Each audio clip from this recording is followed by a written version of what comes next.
क्या private hospital में सरकारी हॉस्पिटल से ज़्यादा अच्छा इलाज मिलता है? फैसिलिटीज़ मिलती है। सोशल मीडिया के दौर में सर हर इंसान डॉक्टर बना है रील्स में। ऐसे ये रील वाले डॉक्टर्स को आप क्या बोलोगे?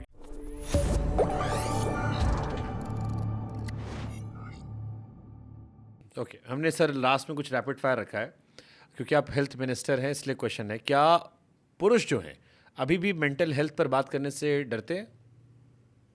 जनरली मेंटल हेल्थ इस पुरुष के सीमित नहीं है। बात करने की बात नहीं बात करने की नहीं। It is in both the segments, male and female. People don't want to talk even as far as children are concern. बच्चों के बारे में आप उनके लिए हमने वो टेलीमानस करके बहुत बड़े पैमाने में हमने एग्रेसिवली हमने कैंपेन चलाया है। हम देख रहे हैं कि बच्चों के बारे में जिनको काउंसलिंग जो पेरेंट्स बात नहीं करते। सो इट्स नॉट अबाउट पुरुष और इट इज़ महिला, इट इज़ इन जनरल। लोग कम बात करते हैं। ओके, क्या प्राइवेट हॉस्पिटल में सरकारी हॉस्पिटल से ज़्यादा अच्छा इलाज मिलता है? मुझे लगता है गोवा में सरकारी हॉस्पिटल में प्राइवेट हॉस्पिटल से ज़्यादा अच्छा फैसिलिटीज़ मिलती हैं। सारे रिपोर्टर लग जाएंगे कल से आपके पीछे। नहीं नहीं।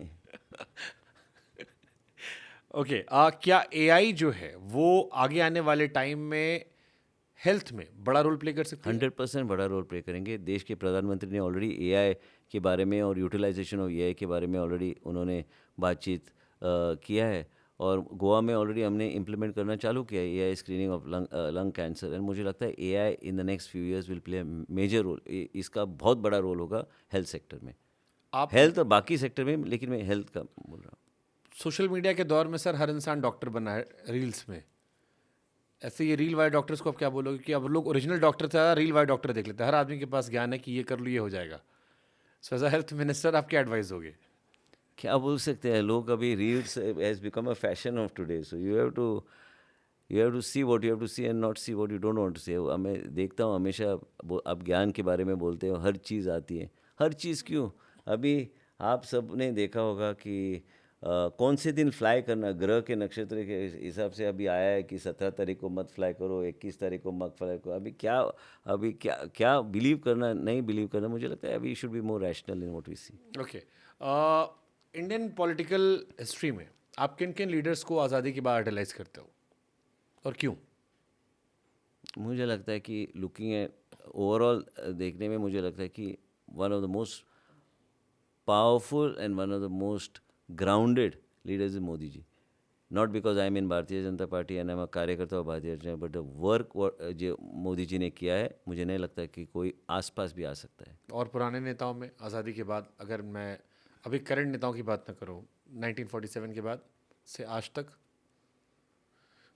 मैं जो आपने पढ़ा पढ़ता होगा, हूँ, देखा होगा, जाना होगा। Lal Bahadur Shastri why Lal Bahadur Shastri? is because of the type of integrity he had for the country and the type of work during the freedom movement उन्होंने जो किया था, उसके बारे में मैंने जो पढ़ा था। Basically you cannot, other leaders also may have contributed in a particular manner, but we cannot discount anybody. But I feel that in today's time it is Modi ji type. If you look at the record of his 11 years and if you look at several other leaders, I think he stands out. I mean, I am very proud of. Politics में सबसे interesting कौन होता है, leader या जनता? दोनों। Leader भी अच्छा leader चाहिए तो इंटरेस्टिंग बात करें, सबसे मज़ेदार कौन है? जनता और प्रजा ऐसी है कि उनके अपेक्षा के अनुसार आप काम न करो, हाँ, तो वो एक अनप्रेडिक्टेबल सेगमेंट हो जाती है, क्योंकि उनको चाहिए कि नेता जो हो हमारे अपेक्षा के अनुसार काम करे, और लीडर भी अच्छा होना चाहिए जो डिलीवर कर सके। So it's both, it's a combination both. कभी ऐसा हुआ कि जैसे आप 5-5 डिपार्टमेंट लेते हो, आई एम श्योर कुछ लोग तो नाराज़ होंगे, सब तो सेटिस्फाई हो नहीं सकते, कुछ लोग होंगे भी सेटिस्फाई तो भी अपोजिशन के होंगे, तो एज अ पॉलिटिशियन कभी ऐसा हुआ कि आप जा रहे हो और किसी जनता ने कुछ उल्टे नारे लगाने शुरू किए? नहीं, कंट्रोल करना मुश्किल होता है एज अ पॉलिटिशियन? नहीं, कभी कभी कुछ नहीं ऐसा बिकॉज हुआ बीइंग अ नहीं। Politician you have to be nice in front of public, so as a human being कभी मन में आता है कि भाई नहीं होता है कभी कभी, but okay, it's part of life. नहीं, मुझे नहीं लगता कि ऐसी गोवा में परिस्थिति ऐसी नहीं है। पॉलिटिशियन को गुस्सा कैसे कंट्रोल करते हैं पॉलिटिशियन? नहीं, मैं अभी हालांकि आप तो नहीं कंट्रोल करते, आप तो एक्सप्रेस कर देते हो बट अभी जैसे नहीं, आपने ऐसा कहा नहीं कि है। सीखना शुरू किया मैंने। ऐसा नहीं, मैं एक्चुअली सब लोगों को पता है, डॉक्टर्स को पता है, मैं हमेशा किसी के नाम शुभांकर जी, या नहीं, मैं इन जनरल पूछ रहा हूँ नहीं, जनरली मेरा बात करेंगे, मेरे सेक्रेटरी है अरुण मिश्रा जी, मैं हमेशा एक शांति से बात करता हूँ। ऐसा नहीं है कि हमेशा 15 साल में एक आउटबर्स्ट, हाँ जरा डिसिप्लिन इम्प्लीमेंट करना चाहिए, you have to be strict, but कभी कभी एक आउटबर्स्ट, और ये आउटबर्स्ट कभी कभी होता है क्योंकि कई गरीब को सेवा मिलना चाहिए इसलिए होता है। कभी कभी उसका रोना अभी तक मेरे कान में गूंज रहा है, तो मुझे लगता है कि कभी कभी होता है, but generally I am not, ये शांति से करना चाहिए सब कुछ, I don't think- घर में मैम ज़्यादा गुस्सा करती हैं, आप ज़्यादा गुस्सा करते हो? नहीं, कोई गुस्सा नहीं करते, सब ठीक है। आपको डांट पड़ी कभी? नहीं, डांट पड़ती नहीं ज़्यादा, ज़्यादा डांट पड़ती नहीं, बेटियों से ज़्यादा डांट पड़ती है, किस बारे में? हर चीज़ के बारे में, क्या करना चाहिए क्या नहीं करना चाहिए, उनके माध्यम से ही हमेशा। My daughter studying in London, so उधर से लंदन, क्या हो गया आपको, आपने इतने चिल्लाया क्यों, आप क्या करते हो, अभी सब इंस्टाग्राम में देखा मैं। So basically a child, and she's also doing psychology and clinical psychology, तो basically overall one has to शांति से काम करना चाहिए। कभी कभी आउटबर्स्ट भी हो तो भी कभी कभी आज के सोशल मीडिया के दौर में आपको विचार करना चाहिए कि बाबा हमें क्या करना चाहिए, कैसे करना चाहिए, what do you do, you ultimately outcome based होना चाहिए। आउटकम क्या है, you want to implement a system in a much more efficient manner, हमें इम्प्लीमेंट करना है तो ठीक है, उस तरह से आप कर सकते हो, लेकिन कभी कभी कई चीज़ अलग तरीके से हैंडल करना चाहिए। तो एक लास्ट क्वेश्चन पूछता हूँ मैं, 7 बार के चीफ मिनिस्टर का बेटा होना, विधायक डॉक्टर वाइफ का हस्बैंड होना, पढ़ी लिखी बेटियों का बाप होना, या हेल्थ मिनिस्टर होना, सबसे ज़्यादा ध्यान कहाँ रखना पड़ता है, दोनों या बेटियों डांट पे, कहाँ पड़ती है? दोनों बेटियों पे, दैट्स द मोस्ट डिफ़िकल्ट। आज की बेटियां ऐसी है कि पढ़े लिखे हैं और डांटते भी ऐसे हैं कि उनको बैरियर और उनको कुछ ये नहीं होता है, फिल्टर नहीं होता है, तो डायरेक्टली वो डांटते हैं, तो कभी कभी सुनना पड़ता है। तो आपने कहा नहीं कि मेरे को डांटने के लिए तुम क्यों डांट रही हो?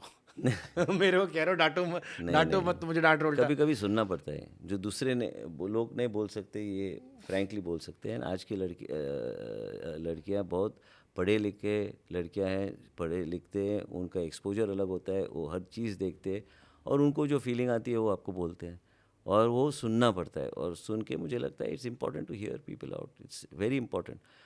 मैंने जैसे आपको बोला कि सत्ता एक मैच स्टिक जैसी है, आपको पता नहीं है पूरी जलेगी या हाफ में बुझ जाएगी, तो उस हिसाब से आपको रियलिटी ऑफ लाइफ लेके ग्राउंडेड लीडर बन के चलना है, और आपको ये करना है कि हमेशा प्रजा की सेवा और गरीबों की सेवा। और मुझे I am not telling you this Shubhankar ji because my mother is also suffering from cancer, so I am not only dealing with serving of society, और मैं हेल्थ मिनिस्टर हूँ। मेरी माँ 4th स्टेज कैंसर तक जाने तक रुक के मुझे तब पता चला जब ऑलरेडी हाथ के बाहर निकल चुका था, लेकिन भगवान के आशीर्वाद से आज तक वो अच्छी तरह से ट्रीटमेंट हो रहा है। लेकिन मुझे हर लेवल पे हैंडल, मुझे लगता है ये सब चीज़ आदमी को ग्राउंडेड करती है, रियलिटी चेक लाइफ में देती है, और आपको दिखाती है कि परमानेंट कुछ नहीं है, हर चीज़ टेम्पररी है, इसलिए उसका सम्मान करो। Just true. कुछ भी परमानेंट सच में नहीं है। इतनी सारी आज इस साल तो इतनी सारी घटनाएं हुई, हम सब ने रियलाइज़ किया जिंदगी को कुछ नहीं पता कल क्या हो जाए। विजय रूपाणी साहब वाली जो घटना थी अहमदाबाद में, जो कुछ हुआ, लाइफ इज़ वेरी अनसर्टन। आज हम बैठे हैं, कल शायद हम में से कोई नहीं रहेगा, किसको पता क्या होता है। Life is to be respected. मुझे किसी ने बोला worship life, worship your own body, worship life, worship everything that is around you, that is the biggest prayer and it's important. And ये सबसे बड़ी महत्व की चीज़ है कि आप लोगों का सम्मान ठीक से करो और respect what you do and be proud of what you do. Lovely talking to sir. Thank you so मुझे मच। मज़ा आया। आई होप कि देश दुनिया में जो लोग भी देखें आपको, वो इस पॉडकास्ट का आनंद लें। मेरी कोशिश थी कि जनता के जो सवाल हैं वो आप तक पहुंचाए जाएं, गोवा को समझने का एक नज़रिया है। एक नज़रिया आपने मुझे अच्छा दिया है आज इस पॉडकास्ट में, गोवा को लेकर स्पिरिचुअलिटी वाला। डेफिनेटली, और मैं चाहूँगा कि जब कभी कुछ वहाँ हो तो आप हमें इनवाइट ज़रूर करें। No definitely Shubhankar ji, we तो हम विल। चाहेंगे कि वो गोवा का एक दूसरा पहलू, जो स्टीरियोटाइप हमारे जहन में रहा है, उससे आगे बढ़कर और भी एस्पेक्ट्स हमें दिखाई पड़े। Definitely we Thank will, you so much, looking sir. Forward. Thank you so much for having me. Thank you Shubhankar ji.